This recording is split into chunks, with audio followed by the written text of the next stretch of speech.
kalau mau menulis harus banyak baca. Jadi harus banyak baca, semua kamu baca. Jadi kan kadang-kadang gitu kan ke toko buku kan, apalagi udah merasa gue mau jadi penulis gitu ya. Karena dengan begitu tuh wawasan kita tuh terbuka luas gitu loh. Terbuka seluas-luasnya. Nah kalau lu udah terbuka luas, lu menyempitkannya itu gampang.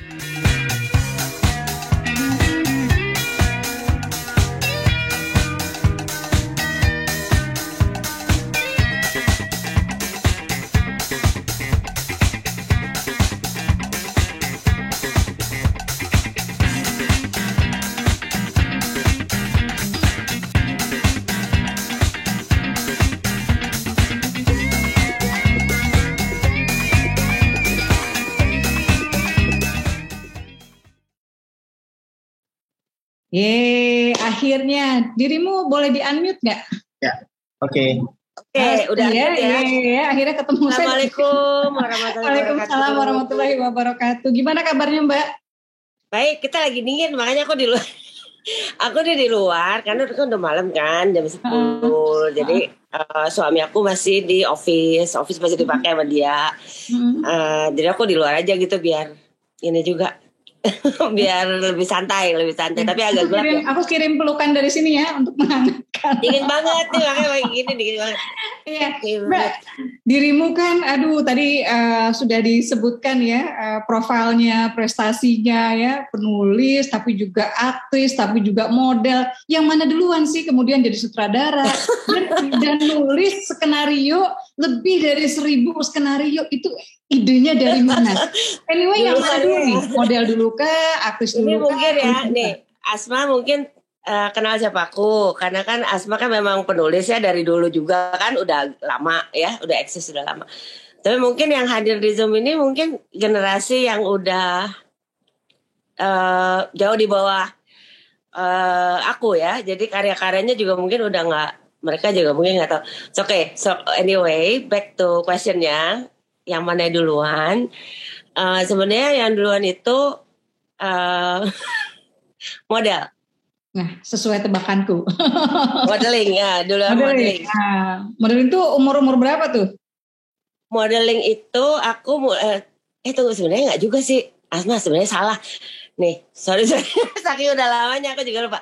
Sebenarnya awal pertama itu menulis, mohon maaf. Oke. Pertama kali menulis tuh usia berapa nyelesain cerita? SD kelas 6. Kelas 6 SD? Gara-garanya apa? Kenapa dirimu tiba-tiba pengen nulis waktu itu? Gara-garanya mungkin ya, ini mungkin. Aku juga nggak tahu kenapa. Tapi mungkin karena aku tuh senang membaca. Gitu. Jadi meskipun aku anak SD, jangan ditiru.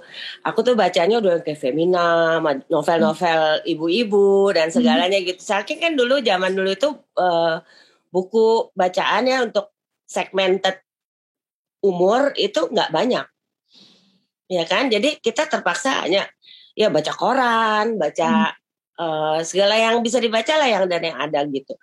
Nah pada waktu itu tuh ada lomba nulis cerpen di majalah Anita. Nah, terus aku tuh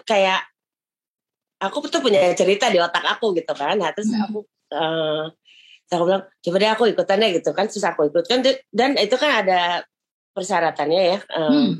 Nah aku tahu gimana caranya ngetik format itu karena aku baca majalah juga. Jadi aku ikutin aja format di majalah kayak apa, misalnya kalau dialog kan indentasi masuk gitu-gitu kan. Jadi aku belajarnya itu juga karena dari majalah. Gitu ya, tanda kutip. Tabnya berapa masuk, dialog tuh ada tanda kutipnya, terus ada gitu. Pokoknya aku belajar otodidak. Terus aku coba nulis nih, terus udah gitu kepanjangan. Kepanjangan pas aku baca berapa halaman tuh kepanjangannya, itu berapa halaman tuh? Kepanjangan 3 halaman gitu. Terus syaratnya itu cerpen itu waktu itu kalau nggak salah ya sampai dengan 15 halaman. Nah aku punya tuh kepanjangan 3 halaman. Sekarang nggak salah. Kalau misalnya sekarang ya pakai komputer, kepanjangan gitu nggak masalah, diedit tuh nggak masalah, tinggal edit aja. Cuman dulu aku ngertinya pakai sintik. Iya, kita nggak bisa word count ya. Nggak bisa di-rewind, nggak bisa dimundur, nggak bisa. Jadi aku kalau misalnya kepanjangan, aku coret-coret dulu sampai kira-kira wah ini udah 15 halaman nih ya kira-kira gitu ya. Nah coret-coret gitu baru ketik ulang semua. Itu ya perjuangan info dulu. Jadi awalnya dari nulis. Ya. Jadi terus gimana Mbak? Menang nggak Mbak? Apa? Kok hilang? Langsung menang atau gimana? Aku langsung menang juara 2. Juara 2 ya, juara 1 sama juara 2 gitu. Aku lupa deh. Udah lama 81 soalnya itu. Terus tambah semangat dong ya, tambah semangat nulis. Tambah semangat banget. Sampai aku didatengin sama jurinya ke rumah aku. Karena mereka gak percaya yang nulis itu masih SD. Masih SD. Gitu. Untungnya tuh di persyaratannya itu waktu itu, untungnya gak ada persyaratan usia segini. Kalau ada usia segini aku gak masuk. Mungkin aku gak masuk. Cuma halaman, jadi halaman harus gini, tema apa gitu. Itu tahun berapa? 81 ya Mbak? 81. Majalah Cerpen Anita. Kemudian kamu dari situ ya banyak lah kirim pasti ya ke mode, ke gadis. Iya, gitu dari situ kan, aku lagi nulis, pokoknya semangat banget nulis. Nah itu modeling itu datang sesudah aku udah punya prestasi di nulis sebenarnya. Putri Remaja Indonesia dan lain-lain itu menyusul setelah aku udah eksis sebagai penulis. Gila ya pengalamanmu ya. Kalau buat Asma dulu yang kayak gini ya, dia tuh dulu selebriti banget. Gak terjangkau, gue mau ketemu juga susah. Iya, kita di Jakarta malah gak pernah ketemu ya. Gak pernah ketemu kita ya. Setelah sosial media aja nih baru. Iya, setelah udah ini baru bisa ketemu. Ya, Mbak. Terus kemudian setelah tahun 81 tuh kan ya kamu nulis ya mulai menang lomba gitu. Itu gila sih lomba pertama langsung menang itu ya. Kemudian abis itu datangin juri dan jadi kenal dong ya sama redaksi dan segala macam. Jadi kenal sama redaksi ya. Nah, terus kamu punya buku pertama itu tahun berapa atau berapa tahun kemudian? Buku pertama aku itu kayaknya kalau aku nggak salah ya, kalau salah mohon maaf ya. Judulnya aku masih ingat, Jejak-Jejak itu diterbitkan oleh Gramedia. Kalau aku nggak salah itu aku SMP ya. Jadi mungkin 83, 84 gitu lah. 83. Kalau aku nggak salah ingat gitu. Ya, perjuangannya pokoknya di Google aja nanti Jejak-Jejak itu tahun berapa tuh. Oke, total habis itu total buku yang udah ditulis sampai saat ini.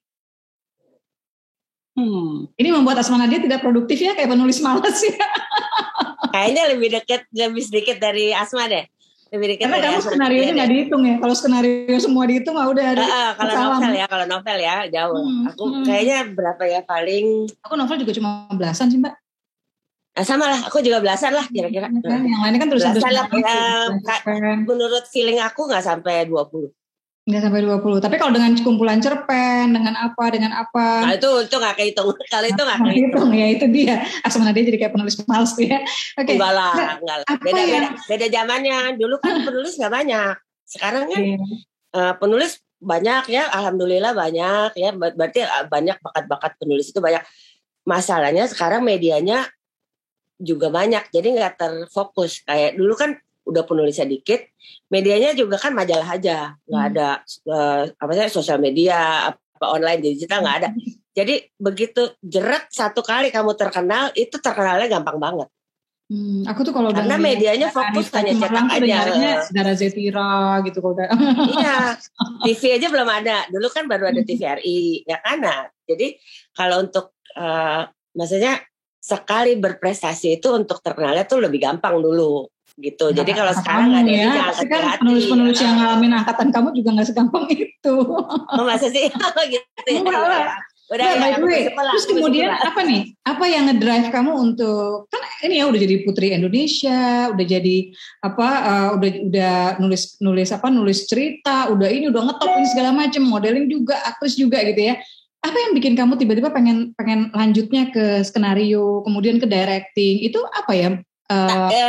Takdir aja, maksudnya jalan hidup aja yang membawa aku. Jadi suatu hari nih ketemu sama kayak produser, suatu hari entah gimana lah caranya aku juga nggak tahu ya, ketemu sama produser terus nyambung, terus dipanggil produser, terus apa, pokoknya aku tuh benar-benar cuma ngikutin aja sampai aku kerja di advertising sebagai copywriter. Itu yang juga nggak banyak orang tahu ya, tapi aku belajar banyak di situ. Bekerja kantoran sebagai copywriter itu lumayan loh. Aku ada mungkin 8 tahun ya. 8 tahun. Jadi nulis skenario itu tantangannya apa yang kamu rasakan? Dari penulis fiksi nih kamu ke penulis skenario. Tantangannya yang paling berbeda apa? Dulu itu kita bekerja tim. Ya kan, bekerja tim. Kalau buku itu kan benar-benar murni penulis sendiri ya. Kalaupun misalnya nanti ada penerbit kasih masukan atau apa, sifatnya hanya masukan. Ya, dia kan kalau memang udah nggak masuk, nggak mau diterbitin, dia akan langsung bilang kan, kita nggak bisa terbitin. Nah, tapi kalau dia udah mau, nah revisinya tuh sedikit sekali, jadi udah suka semuanya lah intinya gitu ya. Tapi kalau skenario, apalagi dari awal ya, dari skenario, dari konsep cerita, itu perjuangannya lebih berat banget karena langsung baru sinopsis aja nih, baru sinopsis nih, belum sinopsis itu sama cerpen aja lebih pendek sinopsis gitu loh. Itu udah harus menghadapi tim gitu loh. Aku maaf ya, aku juga nggak tahu nih iPad aku kameranya di mana. iPad itu biasanya tergantung tuh Mbak, ada yang di sini ya, di sini ya? Oh di sini.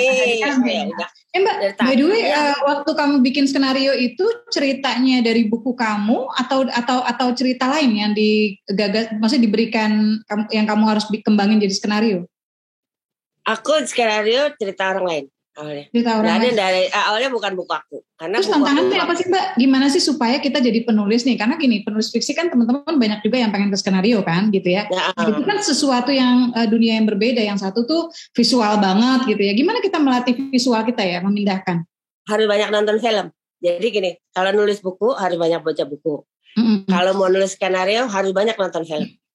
Berarti teman-teman sekarang yang kalau pengen jadi penulis buku tapi kebanyakan nonton film, kamu salah ya. Iya, kira-kira gitu lah. Gitu ya. Asal mau basic udah nonton filmnya. Masak, mau belajar masak harus rajin keliling, nyicipin masakan yang enak apa gitu, ya kan. Seperti gitulah. Yang banyak kayaknya wisata kuliner doang tapi nggak belajar masak, makannya doang ya. Oke. Mbak, terus waktu itu pembelajaran yang kamu ini kan apa nih? Ini sebelum kita ke tema ya, Bu, soalnya banyak banget pertanyaan untukmu nih. Waktu itu pembelajaran untuk kamu jadi scriptwriter tuh gimana gitu? Apa yang what did you do? Terus ini menarik. Jadi karena aku dapat kesempatan ya, terus udah gitu waktu itu baru ada TV swasta pertama ya, RCTI. Itu baru buka tahun itu ya kan. Nah, terus dan aku langsung masuk tuh ke Multivision kan. Multivision adalah production house pertama. Gak apa-apa kan sebut nama ya? Oh, gak apa-apa Mbak. Production pertama ya mensuplai sinetron di RCTI waktu itu untuk RCTI. Nah karena aku melihat aku ngelihat gitu ya ke depannya, dan karena aku meeting lah sama orang-orang production house itu kan, nah orang-orang itu bilang nanti tuh akan ada TV swasta gitu banyak, nanti ini akan jadi industri. Karena aku meeting sama mereka, aku belajar gitu kan. Nah terus setelah aku nulis skenario pertama kan udah mulai dapet duit tuh. Aku sekolah lagi ke Amerika. Oke. Aku ngambil kursusnya course aja ya, kursus profesional. Karena aku memang udah penulis, jadi bisa ikut kursus profesional penulis di UCLA. Jalannya serius ya? Serius, karena aku merasa ya, aku tuh cuma dapat kesempatan kan. Jadi nulis cerpen kebetulan, nulis skenario kebetulan, nggak ada satu pun. Sedangkan bidang pendidikan aku psikologi, nggak ada hubungannya menulis gitu kan. Jadi aku perlu juga gitu, kayaknya aku merasa, kayaknya gue perlu juga ya menumpuk kepercayaan diri gue gitu loh. Ya nggak sih? Berapa lama waktu itu course-nya Mbak? 6 bulan. 6 bulan. 6 bulan. Habis itu aku nyambung lagi ke Australia, aku ngambil kursus bahasa Inggris. Oke. Soalnya kan udah punya duit. Padahal udah belajar duluan di sana ya. Iya, jadi aku sambil di Amerika kursus itu aku sambil nulis juga gitu kan udah mulai kan nulis skenario aja udah mulai. Terus jadi kan nggak ngeberatin orang terbit. Jadi punya uang lah gitu, dan waktu itu kan dolar kan masih 2.500 ya bukan? 2.500 ya kan. Jadi kita orang Indonesia nggak miskin-miskin amat kalau di Amerika gitu loh. Sekarang. By the way Mbak, dari kamu course gini ya, mumpung karena kamu nyinggung soal course itu gitu ya, apa sih yang pengen lo bisa kasih ke teman-teman nih? Ini nggak gue dapat kecuali gue course ini gitu. Ya, kalau orang tuh beda-beda ya, maksudnya. Tapi ini aku share aja ya. Tapi nggak usah, maksudnya orang tuh beda-beda. Aku model kutu buku. Ya, jadi aku tuh orang yang apa ya? Kalau istilahnya tuh sekarang kayak teacher's pet. Kalau anak zaman sekarang tau gak teacher's pet yang guru tuh sayang banget sama aku gitu. Saking aku tuh kutu buku gitu apa gitu ya nempel ke guru melulu. Aku model yang kayak gitu. Kalau istirahat itu ke perpustakaan. Aku bukan anak main gitu loh waktu SD, SMP sama SMA itu aku modelnya begitu. Jadi aku sebenarnya nggak punya kepercayaan diri untuk tapi aku ngambil tawaran, tapi aku juga sebenarnya ada rasa nggak pede, tapi aku ambil aja dulu gitu loh. Aku ambil aja kan kesempatan, aku ambil dulu, dan gitu supaya kesempatan itu nggak aku sia-siakan. Maksudnya hasilnya jelek. Kesempatannya aku ambil, tapi aku juga investasi ke pendidikan. Dari uang yang aku dapat dari proyek kesempatan itu, aku investasikan ke pendidikan, which is investment untuk aku gitu. Kalau aku pikirnya gitu. Dan jangan ditanya, kok Mbak Zara waktu itu masih kecil pikirannya udah kayak gitu ya? Iya, soalnya Mbak Zara sejak kecil itu mainnya sama orang-orang gede, ya kan sama produser PH apa gitu. Aku masih 15 tahun. Iya, makanya aku masih 17 tahun, 18 tahun. Mainnya sama orang-orang yang udah 30 tahun, profesional. Jadi kan aku bener-bener cuma diam aja gitu. Kalau meeting tuh cuma diam aja dengerin orang-orang itu kamu gitu. Di UCLA itu kamu ngambil script writing atau kamu ngambil directing juga di situ? Maka kemudian aku ngambil TV production dan script writing. I see. Jadi ketika kamu balik modal semua deh ya. Script writingnya lancar ya. Directingnya lancar gitu ya. Dan kita pede gitu kan, maksudnya kan tambah CV kan. Jadi kan kalau misalnya dulu kan hanya karena Zara Zetira tuh terkenal gitu kan, terus tapi kan sekarang ini kan setelah aku punya pendidikan di UCLA lagi kan, pendidikannya main-main gitu kan ya. Kalau aku bargaining power aku kan lebih gede. Iya betul. Untuk bersaing dengan penulis lain ya, let's say pada saat kita memperjuangkan satu job yang harus di pitching gitu ya, pitching penulisnya ada calonnya nih. Zara A, B, C gitu ya. Ya gue pasti menonjol karena gue udah berpendidikan di UCLA, yang lain tuh baru gitu-gitu aja gitu. Jadi itu bargaining power. Iya. Mbak, tapi kan sebagai director tuh kamu ini ya, maksudnya kamu perempuan gitu ya, dan itu zaman dulu gitu. Lo tuh timnya kan keroyokan gitu, lenongnya banyak gitu ya. Gak tidur gue. Gila, gak tidur gak pulang-pulang. Oh iya? Asli gak tidur gak pulang-pulang. Oke. Tapi di antara itu mana yang lebih menyenangkan Mbak? Antara nulis fiksi, nulis skrip, sama directing, mana yang paling menyenangkan? Menulis buku lah. Menulis buku ya? Menulis buku. Menulis skrip juga menyenangkan. Tapi kan kita ada jam tayang. Maksudnya ada schedule tayang, ya kan deadline. Nulis skrip itu kan deadline banget. Ya kan, jadi ada tekanan. Jadi kadang-kadang kita masih berasa belum full, tapi udah harus diserahkan gitu loh. Jadi kayak nggak full gitu loh kerja. Kalau novel kayak buku ya, kayak Asma nulis buku pasti lebih puas karena waktunya waktu Asmanya dia sendiri, dibaca lagi apa-apa gitu ya Kak. Jadi puas gitu loh, puas. Sebagai penulis tuh paling puas nulis buku. Kayaknya itu salah satu sebab deh Mbak. Gue sempat ngerjain skenario 29 episode ya, paling jauh gitu ya. Tapi kayaknya mau keramas aja susah gitu. Iya, nyerah. Iya, aku matiin handphone semua, tahu karena stres diteleponin melulu gitu loh. Terus aku bilang, ya iyalah gue juga tahu kali deadline gitu kan. Lu makin lo telepon, makin gue gak bisa nulis, tahu stres. Okay. Apalagi stripping dulu kan dari zaman aku mulai kan seminggu sekali, mingguan. Terus kan terakhir kan stripping kan harian. Yang paling panjang apa sih Mbak skenario yang pernah kamu ini Mbak? Dia. Oh dia ya? Itu sampai berapa episode Mbak? Dia itu gak stripping sih ya, maksudnya tapi 2 tahun. Gile. Tapi mingguan. Jadi 2 tahun. Terus Maling Kundang juga panjang. Terus apa lagi yang panjangnya? Nggak ada. Terus abis itu gue spesialisasi ke Ramadan. Oh, ke Ramadan. Ramadan sinetron. Jadi kayak Doa Membawa Berkah. Terus apa sih? Yang Tamara Blesinsky. Terus lah yang main tuh waktu itu. Aku lupa judulnya. Hits itu. Iya.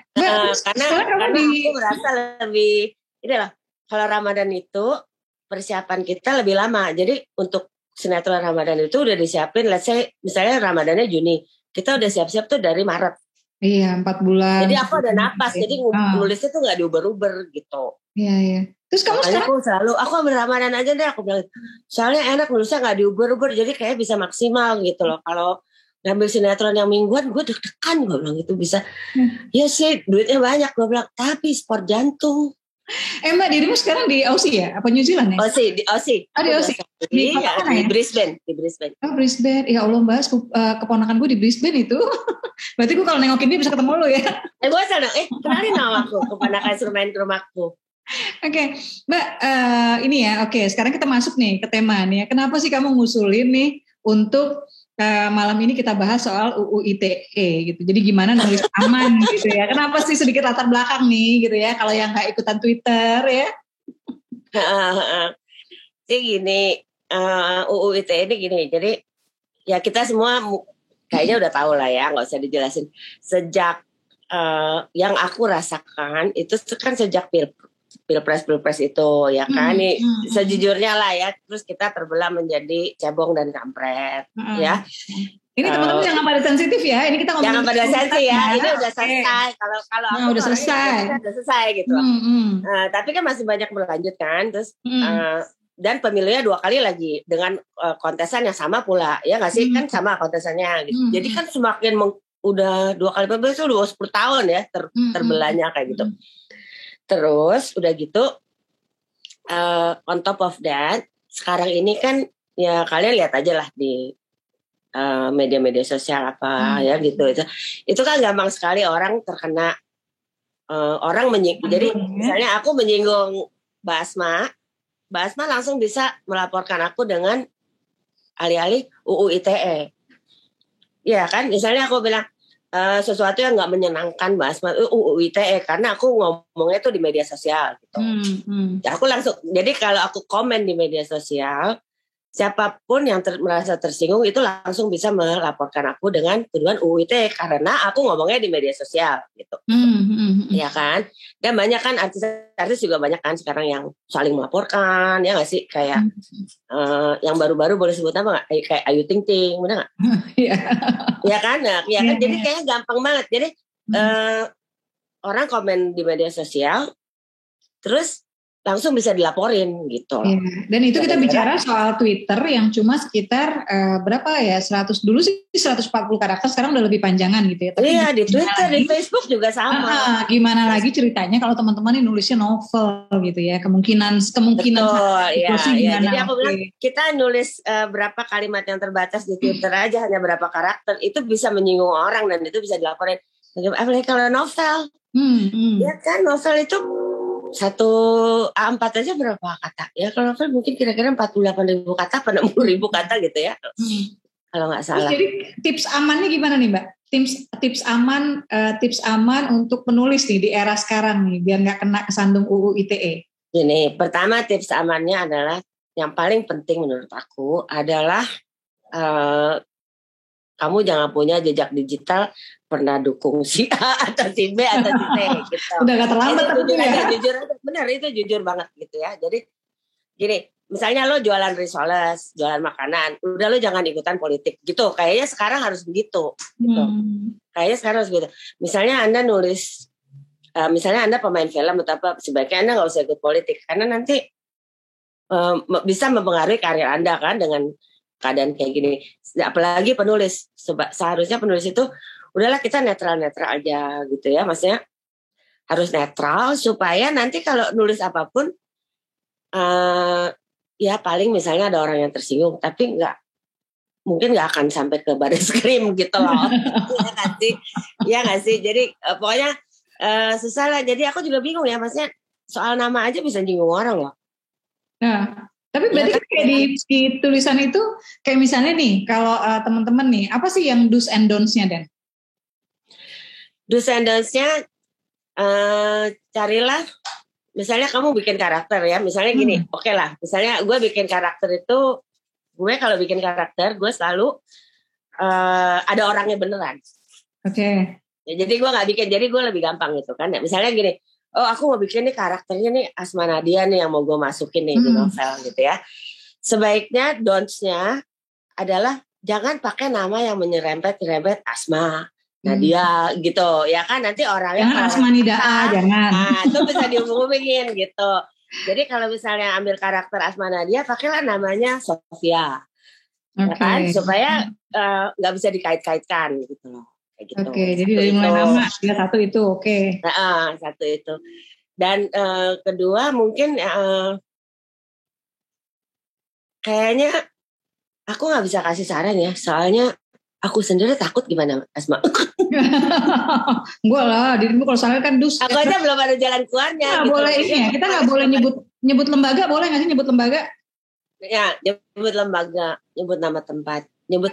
Sekarang ini aduh udah bahaya banget ya. Misalnya, aduh udahlah nanti misalnya kita bilang, misalnya gini, ada satu karakter yang antagonis ya.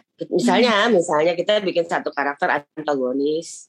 Terus nih si antagonis ini kita lukiskan misalnya hobinya ke karaoke apa gitu. Ntar yang suka ke karaoke marah. Kan nggak semua orang yang suka ke karaoke itu suka suka mempermainkan perempuan kayak gitu-gitu loh, Asma. Jadi zaman sekarang ini yang sangat orang tuh ya karena sosial media ya, kita berpromosi juga di sosial media. Nah komen-komen orang itu gitu. Belum lagi orang-orang saingan kita misalnya persaingan. Nah saingan kita misalnya pakai buzzer atau timnya gitu kan untuk jatuhin ini nih, jatuhin ini gitu. Nah sekarang memang kayak gitu iklimnya. Di dunia usaha juga nggak di jadi apa nih pertama jangan dideketin gitu kan ya, kemudian ya, jangan lembaga lah ya, lembaga juga ya kalau bisa jangan. Terus kalau bisa nah ini loh, makanya aku jadi males karena banyak sekali jangan kesini, takut kesini, jangan kesini, jangan iya kan. Jadi makanya aku sendiri juga akhirnya ya udah malas lah ya, gimana kita bisa mau kreatif. Kalau kita misalnya nulis tuh Mbak, misalnya kita nulis nih, oke lah terinspirasi dari satu misalnya konspirasi nyata misalnya gitu. Tapi kita nulis di depannya bahwa cerita ini adalah fiksi, bukan gini-gini, itu mengamankan nggak? Seharusnya iya. Harusnya sih ya, karena semua dari dulu ya di luar negeri juga kan, di luar negeri kan udah lama ya orang nulis novel apa nyinggung-nyinggung apa siapa gitu, dan nggak ada yang dipolisi-polisikan gitu kan. Dibikin film pun nggak ada yang dipolisikan ya, kayak misalnya Godfather itu kan menyinggung keluarga mafia Mbak ya kan, tapi nggak ada yang mempolisikan, nggak ada yang apa. Jadi itu salah satu tips dong berarti ya. Karena lo kalau takut itu aja udah iya gimana ya udah. Cuma kalau di media sosial emang susah sih, nggak mungkin kita bilang bahwa tweet berikut ini semuanya adalah fiksi. Kebersamaan ini adalah kebetulan. Iya udah paling benar gini, paling benar udah kamu nulis aja dan mungkin ya saran aku adalah nggak meladeni, nggak menjawab-jawabin komentar negatif. Itu benar. Ya, kadang-kadang tulisan kita mungkin belum ada apa-apanya, tapi akhirnya komentar kita itu yang jadi diperkarakan. Iya, karena kita ngeladenin, akhirnya jadi jawab-jawab, akhirnya jadi kita kepleset. Jadi melebar, maksudnya jadi menyebar, jadi viral gitu loh. Jadi ibaratnya gini, misalnya Mbak Asma Nadia, Mbak Asma kan followersnya banyak, ya kan? Lumayan. Terus satu followers nih, satu followers ini mengkritik Mbak Asma gitu ya. Terus followers ini, yang ngeritik ini followersnya dia nggak banyak. Jadi dia ngeritik pun sebenarnya nggak ada yang baca, nggak ada yang care gitu loh. Iya. Tapi karena kadang manusia itu emosi. Terus Mbak Asma ngejawabin nih, apa maksud kamu gini-gini? Akhirnya karena dia ngejawabin itu, jadi banyak yang tahu. Karena followers Mbak Asma kan banyak gitu loh. Jadi menurut aku sih kalau kita kalau nggak usah terlalu nggak usah jawab-jawabin gitu, nggak usah terlalu kerajinan deh jawab-jawabin orang, karena kita dengan menjawab itu sebenarnya ikut memviralkan komen jelek itu sendiri gitu loh. Mendingan didiamin aja, jadi kan nggak ada bahan perdebatan selanjutan. Teman-teman nih manajemen emosinya nih perlu nih gitu ya, penting nih. Perlu banget. Mbak, by the way, aku pernah loh ke itu, aku komentar di Twitter, aku polisiin waktu itu, atau di Facebook ya. Iya, aku kepolisiin. gara-gara aku udah bilang gitu, yang soal fitnah Syiah itu kan gitu, aku bilang setelah ini pokoknya gitu ya, saya udah menjawab, saya udah bikin klarifikasi ya bahwa ini tuduhan tidak berdasar, udah di retweet juga sama Republika gitu ya, waktu itu Republika online-nya. Terus saya bilang kalau setelah ini masih ada ini gitu, saya akan bertindak tegas gitu. Dan itu beneran saya laporin lebih karena menurut Asma itu harus jadi pembelajaran gitu loh. Iya betul. Dan berani jamin gue bukan Syiah ya. Kalau buktinya kan mana gitu kan gitu ya. Meskipun cepet aja sih dia kabur gitu ya. Iya betul. Kalau itu penting banget ya, kayak itu kan mendasar banget ya, kayak Syiah atau apa gitu kan udah. Iya itu bulinya sampai sekarang masalahnya. Iya itu keterlaluan kalau sampai agama itu kita harus gitu. Dan ke anak-anak gitu. Sampai sekarang aku masih dibully loh di alma mater IPB ya. Jadi di Facebook tuh sampai akhirnya aku keluar gitu, lebih karena kok gini ya gitu. Maksudnya orang-orang yang Asma ya nggak tahu lah gitu. Tapi kebetulan mungkin cuma 1-2 waktu itu yang begitu gitu ya. Tapi aku milih oke lah daripada gue capek di situ gitu ya. Kalau gue mau promo juga itunya juga betul, gitu kan ya. Jadi aku fokus di fanpage aja. Nah oke. Mbak, ada tips lain nggak Mbak yang buat aman nih kalau tulisan? Kalau novel, nah kalau kamu nulis novel nih, dulu-dulu tuh misalnya kamu apa yang kamu ini? Dulu kan belum ada UU ITE, tapi kan secara etika gitu ya. Kalau dulu agak lebih bebas. Kalau etika itu lebih kita sendiri yang ngatur. Kalau novel ya, lebih bahkan aku pernah nulis novel yang rada-rada spektakuler ya, maksudnya bukan novel, aku nulis skenario loh. Spektakuler ya, zaman homo lesbian belum LGBT ya di Indonesia. Aku nulis loh. Karena aku mau nulis novelnya. Terus kan waktu itu kan penerbit aku Gramedia. Mereka gak mau lah nerbitin soal kayak gituan gitu loh kan. Nah, mereka gak mau karena bagi mereka itu maksudnya belum gak etis, nanti susah diterima, nanti apa gitu-gitulah zaman itu gitu kan. Tapi aku tuh sebagai penulis tuh karena aku ngelihat sendiri waktu itu, Asma. Terus gue penasaran dan udah di otak ini semua gitu kan. Terus akhirnya aku jadiin skenario, terus jadi film. Oke. Judulnya apa Mbak? Judulnya nanti kalau sekarang diomongin tuh dia bilang, oh Mbak Zara pernah nulis film esek-esek ya. Sebenarnya bukan film esek-esek, jadinya tuh esek-esek. Jadinya tuh esek-esek karena waktu aku nulis skenario itu aku masih muda banget ya. Jadi aku cuma nulis skenario, terus produsernya tuh yang memfilmkan sendiri gitu loh. Jadi gue gak ikut-ikutan di produksi ya. Nah, yang main Inneke Koesherawati tahu. Terus filmnya itu judulnya Gadis Metropolis. Terus episode kedua itu tuh Lembaran Biru. Itu ceritanya itu tentang, ini kalau dari sisi penulisnya ya, penulis kan gak mau ngungkap ngejual seksnya atau apa, coba kisahnya gitu loh, bahwa tuh ada gitu loh orang tuh yang, karena aku waktu itu baru nemuin, jadi masih semangat banget, ada loh ternyata orang yang laki-laki masih suka sama laki-laki, ada yang laki-laki perempuan suka sama perempuan, ada lagi perempuan yang suka laki-laki suka juga perempuan, ada lagi laki-laki yang sama gitu. Karena aku masih muda, masih baru gitu, aku semangat banget tuh nulisnya gitu loh. Gitu. Ya gitulah gitu. Tapi kalau sekarang nanti orang-orang kalau gue, oh Mbak Zara pernah nulis film esek-esek. Iya filmnya jadi esek-esek. Tapi kalau lihat di tangan siapa juga gitu kan. Latar belakang gue nulis itu karena gue tuh excited ya kan, anak baru tahu gitu loh. Oh ada ya kayak gitu. Mbak, dari karyamu kalau ke film layar lebar tahun berapa? Film layar lebar itu tahun berapa ya? Catatan si boy. Catatan si boy. Tapi aku bukan penulis penuh karena catatan si boy itu kan ada sejarahnya di radio. Jadi catatan si boy itu bukan copyright aku, bukan punya aku, ya kan? Nah, jadi awalnya itu kalau nggak salah acaranya namanya Playboy Kabel. Itu yang nulis produser itu Marwan Al-Katiri. Nah, nggak tahu kenapa tiba-tiba berubah menjadi catatan si boy. Nah, catatan si boy itu juga sebelumnya ada penulis namanya Wanda Tumanduk. Nah, terus Wandanya nggak ada, terus aku gantiin sampai jadi film. Gitu. Jadi pas milih penulisannya itu Bang Nasri itu, dan gue masih kecil waktu itu, Mbak. Iya, gue tuh masih kecil di radio juga. Itu masih SMA atau SMP gitu loh, Mbak. Dirimu mulainya masih kecil juga sih. Masih kecil banget. Jadi gue tuh masih kecil yang, jadi bener-bener yang, ya kalau diajakin aku ikut terus gini. Terus udah senang aja gitu nulisnya. Habis itu kan belum ngerti ya maksudnya, kalau nulis skenario tuh harus ngikutin, ngawasin, ikut milih pemainnya apa gitu kan aku belum. Itu baru yang kemudian tuh yang udah dewasa, udah punya pengalaman, udah selesai kuliah gitu kan baru harusnya gini gitu. Itu aku masih kecil banget dapat kesempatan kayak gitu. Jadi ya udah gitu kan, terus minta masukan tentang si boy gitu. Itu baru pertama aku merasa terlibat gitu. Produksi film tuh kayak gini. Tapi aku juga nggak bisa ngikutin gimana. Ini apa?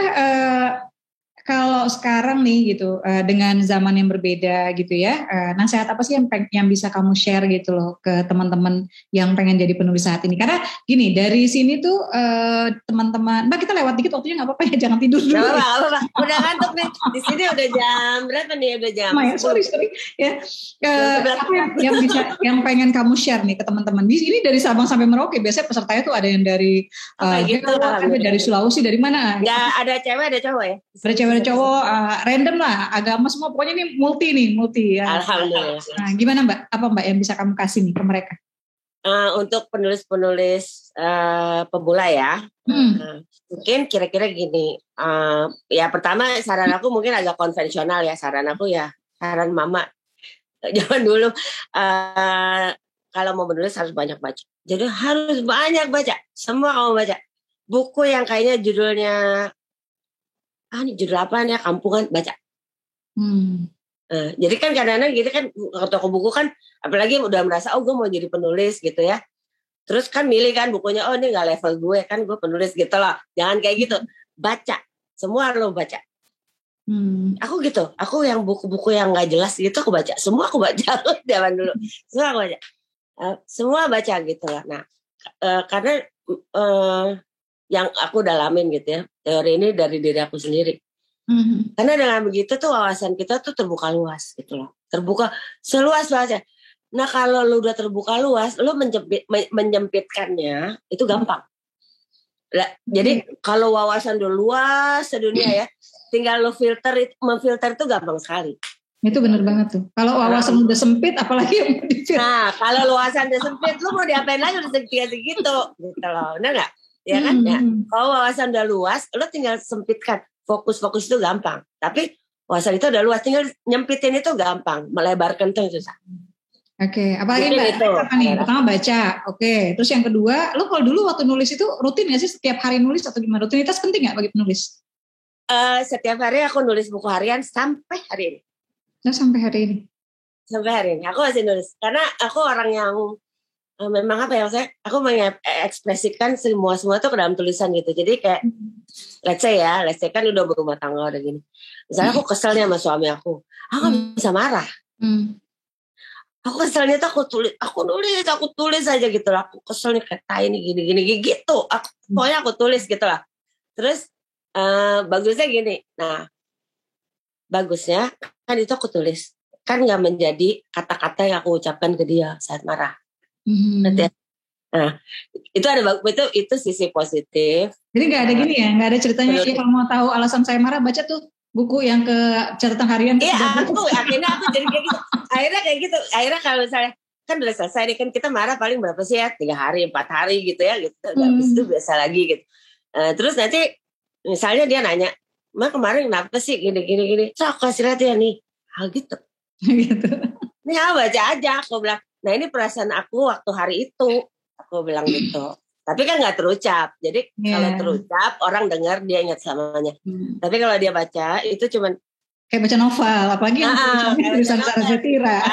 Jadi gue gak menyakiti hati dia kan, meskipun hati gue sakit banget waktu menulis itu. Dan ini kan? Dan kalau karena tulisan, jadi mungkin emosi yang kalau kita bertengkar itu pakai nada-nada tinggi dan sebagainya itu gak ada gitu ya. Jadi gak ada, jadi cuma kata-kata gitu. Oke, berarti nulis catatan harian, kemudian tadi banyak baca ya. Tips lainnya nanti kita tanyakan ke Mbak Zara Zetira, tapi sebelumnya kita masuk ke tanya jawab nih Mbak ya, nih yang resens tuh udah lumayan banyak. Oke, silakan. Sheila. Oke. Kita nih baru kali ini loh ngobrol gini ya. Oke teman-teman, kita buka sesi tanya jawab ya. Yang mau bertanya bisa raise hand. Oke. Pertama satu Bunda ini udah ada nih ya. dari Putri Abah. Oke, Putri Abah. Silakan. Silakan, Mbak, satu pertanyaan aja karena di sana sudah malam ya. Nanti kita biar karena kita jam 11 malam jam 11. Beberapa yang nanya ya. Oke, Mbak Putri Abah dari mana nih? Assalamualaikum. Waalaikumsalam ya. Langsung aja sayang. Saya nama saya sebenarnya adalah Zakia. Kamu agak gaung nih, Asma enggak? Sepertinya koneksinya ya Bun dari. Kayaknya koneksinya nih. Apa ini ya? Apa Putri Abah ditulis aja dulu ya, mungkin ya di chat ya. Gitu ya. Inspirasi dari Bunda Asma pengen menulis meskipun tidak dari kecil menulis. Oke, pertanyaannya apa Mbak?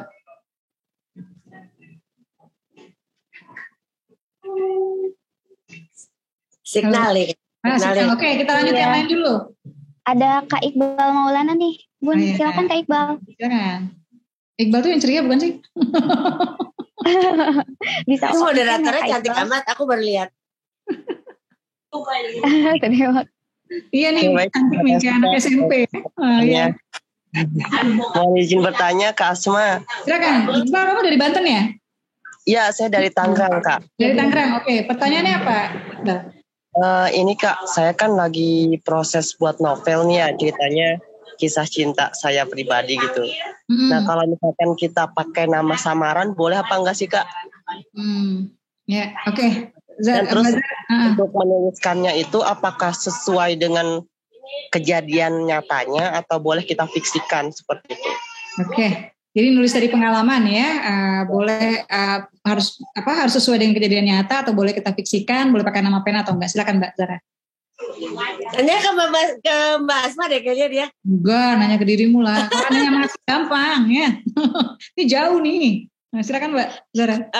Sebenarnya bebas aja ya, karena namanya fiksi ya Iqbal ya. Kalau fiksi itu kan bebas, malah sebaiknya memang disamarkan. Ya kan? Ya kan pertanyaan itu kan, apakah disamarkan atau enggak gitu. Sebaiknya sih disamarkan dan sebaiknya lagi gini, fiksi itu kan bukan kisah nyata Iqbal. Ya kan? Jadi kamu bebas banget, itu bisa memasukkan imajinasi kamu gitu kan, dan hilang. Kok hilang? Ya, jadi intinya boleh bebas ya Iqbal ya. Bebas, boleh pakai imajinasi.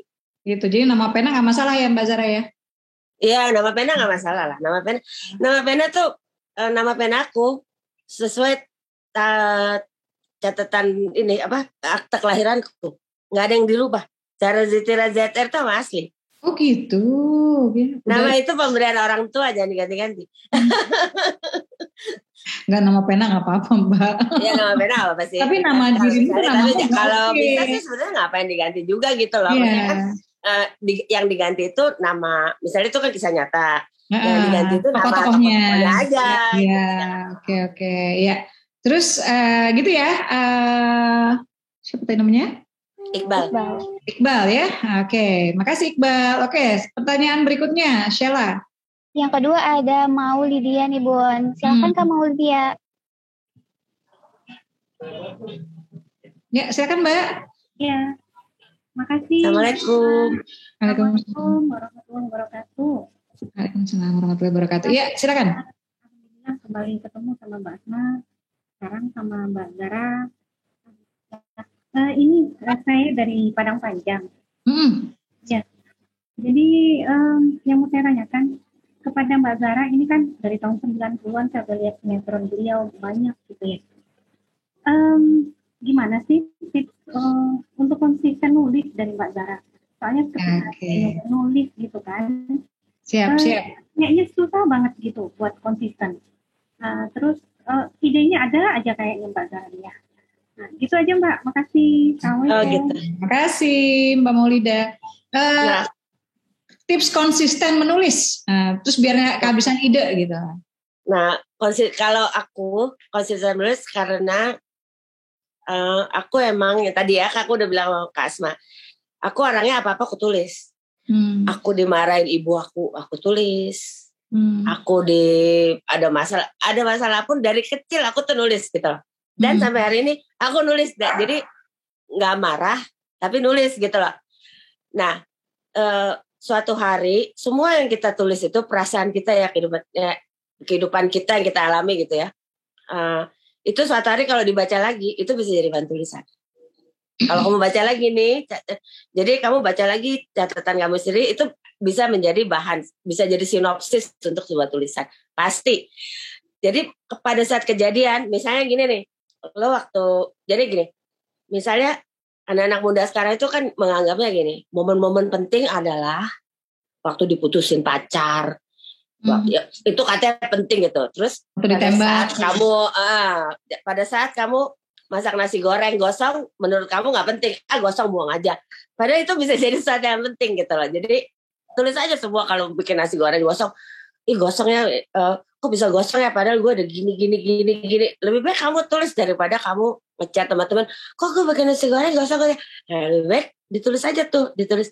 Nah suatu hari kalau kamu baca-baca catatan kamu sendiri itu nyambung, itu inspirasi. Mudah-mudahan membantu. Iya, salah satu kuncinya adalah nulis catatan. Menulis. Bisa jadi bahan-bahan dan jadi lebih kaya ya tulisan kita sebetulnya ya. Karena hal-hal yang tadinya kita anggap nggak penting, tapi karena dia itu semua bahan ada di situ gitu ya. Iya, karena kita suka ngelihat kejadian tuh kayaknya nggak penting ya. Misalnya naik bajai gitu ya, naik angkot gitu ya, terus angkotnya nggak datang atau apa, itu kayak nggak penting. Tapi kalau udah ditulis terus dibaca lagi, itu kayak gimana ya, kayak sama kayak halnya lo baca buku orang gitu loh, padahal itu kehidupan lo sendiri gitu loh, tapi kan karena lo penulis gitu. Jadi dan itu melatih juga bagaimana cara melukiskan keadaan, misalnya angkot nggak datang, terus ada apa di sekitarnya gitu. Lu udah tukang bakso, udah langganannya masuk keluar 7 kali. Ini angkot gue belum datang juga ya kan. Jadi lu merekam semua kejadian simple tapi lu rekam semuanya. Iya, itu latihan. Gue. Enggak apa Mbak, aku juga kadang-kadang gitu kok masih. Jadi latihan sebetulnya itu observasi ya, dan kita latihan deskripsi jadinya ya. Iya, kita latihan deskripsi gitu. Sementara kalau misalnya kita cuma kesel-kesel terus ngechat terus apa, menjadi sesuatu yang nggak berarti untuk karir yang kita mau ya sebagai penulis gitu. Jadi momen itu terbuang untuk hal-hal yang nggak mendukung keinginan kita untuk menjadi penulis gitu. Yeah. Kalau mau jadi penulis ya semua ditulis aja gitu. Ini highlight banget sih kalau menurut saya gitu, karena jadi kita jadi belajar detail ya, dan jadi tidak membuang semua hal gitu. Terutama mungkin di zaman sekarang ini yang Asma lihat adalah kita sering terpaku sama handphone gitu, dan akhirnya kita melupakan bahwa panca indera kita tuh sebetulnya radar loh ya, radar yang hebat gitu loh. Nah itulah. Semua. Nah, sekarang gini, misal Asma pergi ke Australia, ya. Anak muda lah pergi ke Australia gitu. Mereka tuh nomor satu karena handphone itu mereka ngefoto, sini foto. Kalau zaman dulu foto kan tuh style gitu ya. Aku nulis, sini aku di sini ada ini ada apa gitu, aku nulis. Ya foto juga, tapi kan foto kan zaman dulu kan kayak pakai kamera, pakai film. Film itu kan satu roll isinya 36 kan terbatas. Jadi foto tuh terbatas gitu loh. Kayak sekarang kan handphone cetat sampai lupa bahwa nulis, lo kan penulis, lo harusnya bisa mendeskripsikan apa yang lo lihat, bukan lo foto-foto gitu. Kecuali lo fotografer. Oke, siap. Itu keren ya. Jadi buat teman-teman. Jadi akhirnya hidup loh detil-detil itu yang kita anggap nggak penting itu sebetulnya jadi menghidupkan ini ya Mbak ya, menghidupkan. Betul, betul ya banget. Jadi lebih detil gitu ya. Oke. Silakan Sheila, ada pertanyaan lain? Ada udah mau tidur. Oke, terakhir. Mbak, tapi jangan kapok ya, kapan-kapan ngobrol. Enggak kapok. Okay. Perbedaan waktu aja nih. Dari Kak Windy, silakan. Oke. Assalamualaikum Bunda. Assalamualaikum Mbak Zara. Saya Windy dari Medan. Ini saya baru belajar nulis baru 1 karya saya, tapi itu pun cerbung dan masih belum rampung. Gini Mbak Zara, saya mau tanya, ajang promosi yang baik itu gimana sih supaya tulisan kita diminati orang, bisa ada banyak yang baca gitu. Saya suka sedih kalau like-nya masih sedikit gitu. Jadinya nulisnya gimana ya, lanjut atau enggak gitu Mbak Zara, gimana ya biar bisa jadi seperti Mbak Zara dan Bunda. Ya, aku juga belum. Terima kasih. Assalamualaikum. Waalaikumsalam warahmatullahi wabarakatuh. Cara promote tulisan gitu, apa perlu pada belajar copywriting juga nih, apa gimana nih? Enggak, gini Mbak Asma, aku tuh gini. Ini karena di Zoom-nya Mbak Asma aja nih aku cerita ya. Aku nggak pernah cerita atau promo-promo ini. Aku ini karena teman-teman aku juga udah tua ya, teman-teman yang kenal aku udah tua. Aku sering nulis biografi orang yang untuk dibagikan di keluarganya sendiri. Okay. Itu. Nah, dalam aku menulis biografi itu, misalnya gini, Mbak Asma punya anak, terus anaknya pengen ngasih hadiah ke Mbak Asma buku. Anaknya tuh ke aku. Minta tolong terus aku membantu dia, jadi aku membantu anaknya menulis gitu. Nah, dalam hubungan dengan pertanyaan ini Mbak siapa tadi namanya? Windy. Mbak Windy. Mbak Nindi. Melalui Mbak Asma nanti coba deh kirimin contoh tulisan Mbak ke Mbak Nindi, ke Mbak Asma. Nanti Mbak Asma sampaikan ke aku insya Allah aku sempatkan baca dah satu ini. Oke, wah itu kamu kayak dapat jackpot itu ya. Nah, aku sempatkan baca gitu ya. Oke, Mbak. Hanya satu yang aku komentarin ya. Iya. Mbak, thank you banget. Tapi by the way, sebelum ini nih ya, aku pengen banget. Ini kan teman-teman nih, akhirnya sekarang nih mereka nulis salah satunya di platform KBM App. Ya, aplikasi KBM App itu di Google Play Store. Ya. By the way, kalau kamu ada naskah-naskah lama atau misalnya ada skenario yang kamu pengen abadikan gitu ya. Dan teman-teman juga bisa, nanti mereka bisa bisa nanti dibantu oleh teman-teman KBM App di monetisasinya misalnya berapa atau apa segala macam. Bikin kayak podcast. Iya. Aku rencana tuh bikin podcast tapi membacakan cerita aku kayak apa sih di zaman dulu Mbak Asma tahu ada siaran radio namanya Diary. Diary ya itu. Tapi by the way Mbak, kalau ada tulisan-tulisan lamamu gitu ya atau apa gitu ya, kamu pengen abadikan di sini gitu kan, yang kira-kira masih maksudnya nggak kebenturan sama penerbitnya gitu loh. Udah boleh diterbitkan gitu ya. Mbak, jadi teman-teman nanti bisa kalau mau mencari, apalagi sekarang kan toko buku susah gitu kan, banyak PPKM segala macam. Jadi mereka misalnya oke nih udah ketemu nih sama Mbak Zara, terus mereka pengen baca nih ceritanya Mbak Zara gitu, mereka bisa baca di aplikasi KBM. Ya, terus mungkin dan lain-lain ya. Thank you Mbak. Terus next aku pengen deh nanti nodong Mbak Zara untuk kapan lagi dirimu punya waktu. Dan by the way Mbak, kita bisa mengadakan ini misalnya di jam yang lebih ramah untukmu. Jadi misalnya kita weekend nih, kita ngedate-nya misalnya Sabtu gitu ya, atau hari itu lebih bagus gitu ya. Karena kan yang mungkin hari kerja. Yes, yang mungkin jam-jamnya lebih siang atau lebih sore di sini, jadi kamu juga nggak terlalu malam ya, jam 7. Aku jamnya nggak apa-apa Mbak, asal besoknya tuh misalnya hari Sabtu atau Minggu gitu kan. Oke, berarti lain kali bisa jam Jumat misalnya gitu ya, atau misalnya Jumat atau Sabtu. Aku pengen nodong kamu soal ini, temanya adalah membuat cerita remaja romantis, karena menurut gue itu lo banget. balik lagi Mbak, biar kita awet. Aduh, balik lagi zamannya sekarang udah beda ya Mbak. Romantis ya kita zaman dulu tuh surat-suratan aja udah. Tapi kan teknik tetap, teknik stay itu remain the same itu teknik. Teknik stay ya teorinya tetap stay ya. Oke, ya nanti next time Mbak, insyaallah ya. Oke. Teman-teman. Oke Mbak Asma, aku terima kasih diajakin. Mbak, kita foto bareng dulu sebentar ya, susah nih foto sama kamu ya. Kita foto bareng dulu, oke? Bro. Gimana nih caranya? Akhirnya kita bisa foto bareng, Mbak.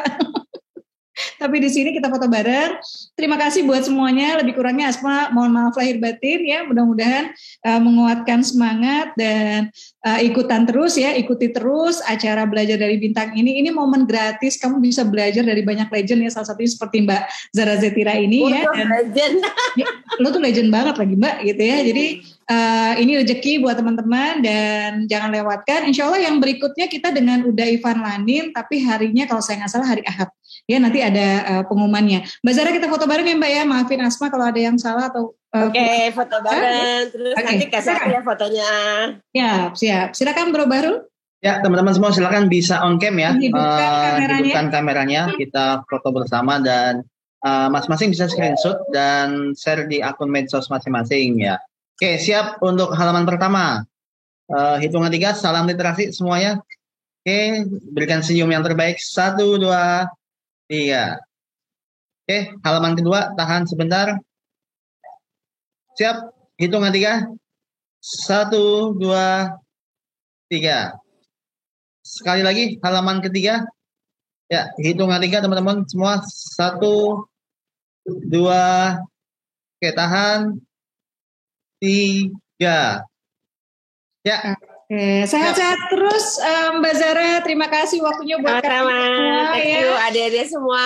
Nanti aku lihat wajah-wajahnya di fotonya ya. Siap ya Mbak. Assalamualaikum warahmatullahi wabarakatuh. Assalamualaikum warahmatullahi wabarakatuh. Baik teman-teman, saya kira hari ini luar biasa ya, seru banget percakapan kita. Jadi terima kasih sudah mengikuti acara Belajar dari Bintang dari awal sampai akhirnya. Dan insya Allah akan banyak lagi legend lain yang hadir ya. Jangan lupa ikuti terus acara Belajar dari Bintang. Dan yang belum download KBM App, silakan download KBM App ya. Jangan lupa follow Asma Nadia di sana dan subscribe ke ceritanya. Terima kasih semuanya. Saya kembalikan ke Bro Bahrul. Billahi taufiq wal hidayah. Assalamualaikum warahmatullahi wabarakatuh.